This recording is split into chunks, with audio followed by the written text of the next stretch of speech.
dokter sebut balita tadi ya, meninggal karena sepsis bukan cacing. Tentu bisa ya, pada anak-anak penyebabnya sering kena pneumonia, diare berat, kemudian juga infeksi saluran kencing. Pencegahan sepsis ini bisa dilakukan beberapa cara.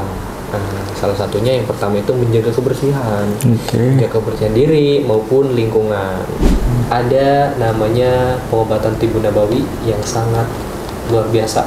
Ini juga dibawa oleh Rasulullah SAW, itu yaitu bekam.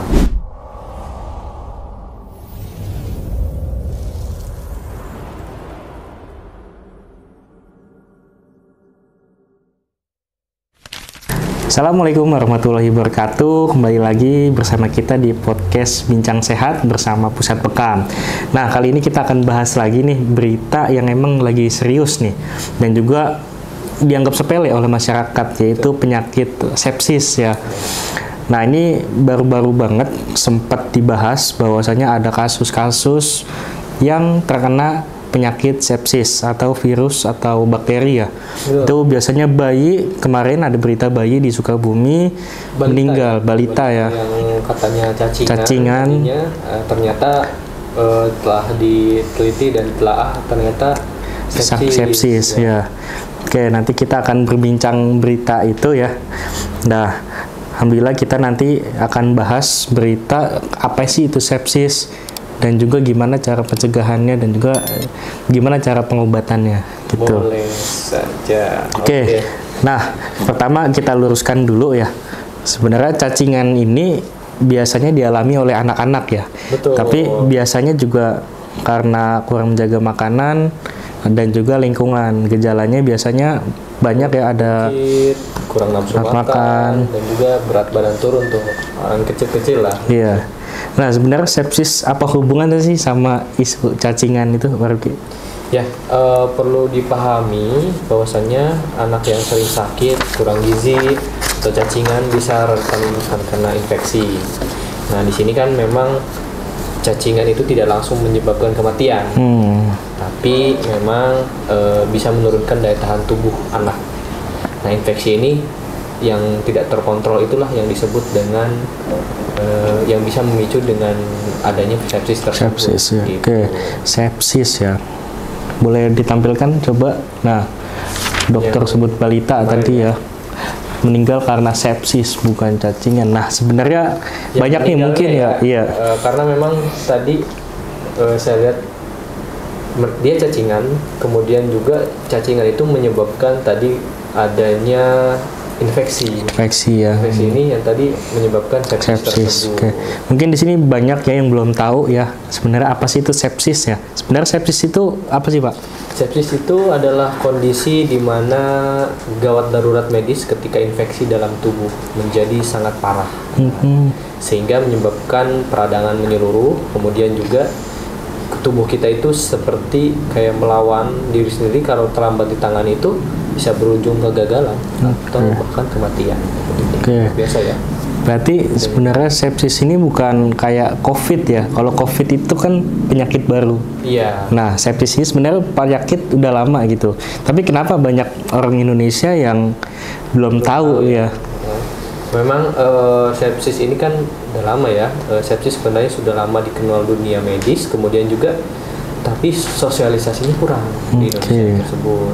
Nah, banyak keluarga yang mengira bahwa penyakit sepsis ini ya udah demam aja, penyakit biasa. Padahal itu kan berbeda. Nah, biasanya demam tinggi disertai lemas, kemudian nafas cepat, terus kesadaran menurun, dan juga bisa jadi tanda awal sepsis tersebut, hal-hal tersebut tadi. Oke. Berarti kasus balita yang di Sukabumi ini kita harus pelajari ya, bahwasanya penting banget kita memahami penyakit yang benar ya.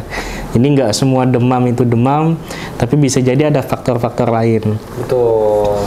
Nah, biasanya kalau udah cacingan gitu bisa dicegah dan juga kita bisa segera langsung ke dokter ya untuk melakukan pengecekan. Nah, kalau kasus di Sukabumi itu kan balita, itu kejadiannya kepada balita ya. Nah, kalau orang dewasa itu bisa juga nggak sih kena sepsis? Tentu bisa ya, pada anak-anak penyebabnya sering kena pneumonia, diare berat, kemudian juga infeksi saluran kencing gitu. Seperti itu. Sedangkan pada dewasa itu sepsis banyak dipicu oleh penyakit seperti mungkin diabetes, luka setelah operasi, atau infeksi paru-paru dan ginjal. Nah itu tadi yang kemarin itu kayaknya lebih kepada infeksi organ dalam ya. Organ dalam dan sebagainya ya. Oke. Gitu. Nah, jadi bener nggak sih Pak kalau penyakit bawaan itu ya tadi kan kalau dewasa bisa gejalanya diabetes ya. Nah, itu bisa memperbesar nggak resiko sepsis itu? Bisa karena daya tahan tubuh mereka itu menurun ya. Menurun, kemudian lemah, infeksi lebih mudah berkembang menjadi lebih parah kalau daya tahan kita turun. Seperti itu. Nah, kemarin juga ada ya beberapa orang yang sakit sepsis gitu. Nah, sebenarnya kita lihat sendiri di Indonesia ternyata kasus sepsis ini lumayan tinggi ya. Betul. Itu kenapa sih, Pak? Memang pada kenyataannya pada akhir-akhir bulan ini banyak ya yang terkena dengan sepsis tersebut. Itu biasanya beberapa faktor. Yang pertama itu banyak orang datang ke rumah sakit udah terlambat tuh. Jadi udah sakit, udah parah, tapi terlambat datangnya ke rumah sakit sehingga penanganannya kurang maksimal, itu udah parah banget ya. Yang kedua tuh kurang tentang pengetahuannya, tanda-tanda sepsis tersebut, dan juga akses layanan kesehatan di daerah tertentu misalnya itu terbatas. Dan keempat mungkin dari segi gaya hidup manusianya itu kurang baik ya. Mungkin imunnya sedang turun, nah itu bisa terkena gejala sepsis. Berarti sepsis ini bisa terjadi karena salah satunya imunnya turun ya. Nah, sebenarnya banyak nggak sih kejadian-kejadian sepsis ini sekarang di rumah sakit? Apa ada datanya? Ya, kalau melihat saya memang ada berdasarkan laporan medis itu sepertinya sepsis itu termasuk penyebab kematian tertinggi di rumah sakit. Nah itu, jadi memang kondisinya serius juga untuk sepsis tersebut ya.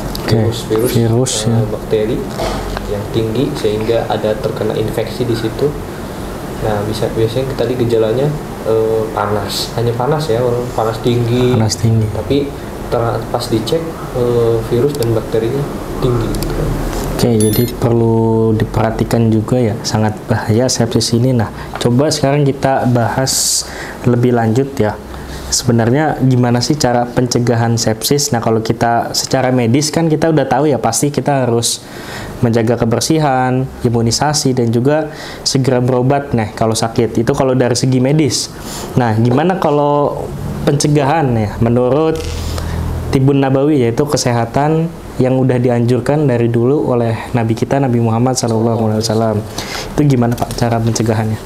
Ya, alhamdulillahnya Islam sudah mengajarkan banyak tentang ilmu menjaga kesehatan ya. Dalam Tibun Nabawi, pencegahan sepsis ini bisa dilakukan beberapa cara. Salah satunya yang pertama itu menjaga kebersihan, menjaga kebersihan diri maupun lingkungan. Nah, di sini Rasulullah SAW itu sangat menekankan pentingnya wudhu, yang mandi dan menjaga kebersihan. Itu yang pertama. Kemudian yang kedua itu ada makan makanan halal dan thayyiban. Makan sehat itu bisa memperkuat imunitas. Nah, di sini kan memang adanya dari tadi virus dan bakteri. Kalau misalkan makanan tidak sehat itu bisa menimbulkan tadi sepsis tersebut, kelebihan bakteri jahat dan lain sebagainya, dan ada kuman-kuman atau virus-virus di dalam makanan tersebut seperti itu kalau misalkan makanannya tidak bersih dan sehat. Yang ketiga itu bisa Bapak Ibu sekalian untuk pengkonsumsi herbal ya, terutama mungkin habatus sauda, kemudian madu, dan mungkin minyak zaitun ya. Itu sudah terbukti secara ilmiah itu memiliki sifat antibakteri dan antiinflamasi. Gitu. Yang keempat, perlu kita ketahui ada namanya pengobatan Tibun Nabawi yang sangat luar biasa. Ini juga dibawa oleh Rasulullah SAW. Itu yaitu bekam. Bekam itu bisa membantu mengeluarkan darah kotor, kemudian meningkatkan sirkulasi darah dan memperbaiki sistem imunitas. Ini yang paling penting sistem imunitas ini. Dengan rutin berbekam, tubuh kita bisa lebih kuat melawan infeksi. Oke, berarti ada apa tadi? Menjaga kebersihan, makanan yang halal dan thayyiban, terus menggunakan herbal, terus juga ada bekam ya. Nah, saya mau garis bawah ini yang bekam ini menarik banget. Emang benar nggak sih bekam ini bisa membantu infeksi berat ya? Kayak tadi salah satunya sepsis. Ya, tentu bukan dalam arti bekam langsung bisa mengobati sepsis ya, tapi bekam itu meningkatkan daya tahan tubuh. Nah, meningkatkan imunitas sehingga tubuh kita tidak mudah jatuh dalam kondisi yang infeksi berat. Jadi sifatnya lebih kepada pencegahan, kemudian juga bisa mengobati. Oke. Nah, tadi kan kita bahas ya ada balita dan juga ada dewasa. Betul. Nah, kalau dewasa kan mungkin bisa dibekam. Nah, pertanyaan nih kalau anak-anak nih bisa nggak dibekam? Boleh saja, tapi dengan catatan itu dilakukan oleh terapis yang profesional dengan titik-titik dan metode yang tepat. Salah satunya di pusat bekam. Itu kita bisa, insya Allah kita bisa untuk membekam anak-anak ya. Mungkin di angka 5 sampai seterusnya. Oke. Nah, tadi ternyata boleh ya. Jadi ingat nih, anak-anak boleh dibekam untuk upaya pencegahan sejak dini ya. Jangan sampai nanti imunnya lemah, kemasukan bakteri-bakteri. Nah, salah satunya bakteri sepsis ini. Oke, nah ada nggak nih Pak tips terakhir nih? Tips yang bisa dilakukan oleh keluarga ya, maupun keluarga kecil atau keluarga besar, itu bisa nggak supaya di rumah terhindar dari penyakit sepsis ini? Ya, yang pertama memang jangan anggap remeh ya. Demam tinggi itu atau gejala infeksi itu jangan anggap remeh. Segera bawa ke dokter atau klinik atau mungkin pengobatan tradisional tersebut ya. Salah satu pencegahannya. Kemudian juga jaga pola makan yang sehat, terutama perbanyak minum air putih dan tidur yang cukup. Itu salah satunya. Kemudian ketiga itu lakukan pencegahan saat tadi seperti mengonsumsi herbal, madu, habatus sauda, kemudian juga minyak zaitun. Itu bisa meredakan anti-inflamasi.